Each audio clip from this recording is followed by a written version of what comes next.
Nouveau raid contre une base américaine.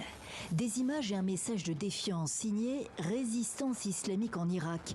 Ce groupuscule pro-iranien qui s'est fait connaître du grand public le 28 janvier dernier en revendiquant un raid contre une base américaine en Jordanie qui a tué 3 soldats américains.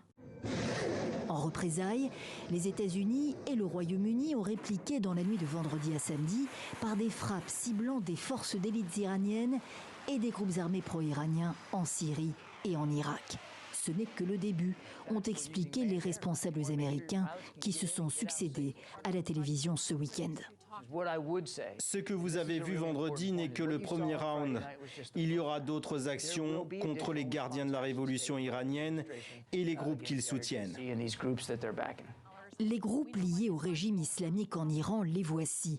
Milices chiites en Irak, en Syrie, Hezbollah au Liban, Hamas à Gaza, Houthis au Yémen. Le conseiller à la sécurité nationale de la Maison-Blanche met d'ailleurs en garde l'Iran. Je voudrais juste dire au sujet de Téhéran, s'ils choisissent de répondre directement aux États-Unis, ils rencontreraient une réponse rapide et massive de notre part. L'Iran le répète, il répliquera en cas d'attaque américaine sur son territoire. Une montée des tensions et des pressions sur fond de guerre meurtrière à Gaza, avec depuis des semaines des attaques Houthis en mer Rouge qui perturbent le commerce international et accroissent la facture. Inacceptable pour Londres, qui justifie l'intervention militaire aux côtés de Washington ces derniers jours.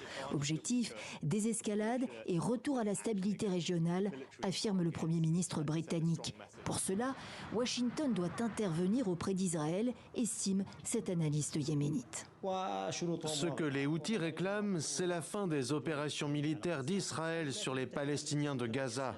Si les États-Unis changent de politique et contraignent Israël à y mettre fin, les Houthis cesseront leurs actions. La guerre d'Israël à Gaza, consécutive à l'attaque du Hamas le 7 octobre, entre dans son 5e mois. Les États-Unis font pression pour un cessez-le-feu. Le Hamas examine depuis plusieurs jours maintenant un projet de nouvelle trêve sous médiation arabe, échange d'otages contre prisonniers à la clé.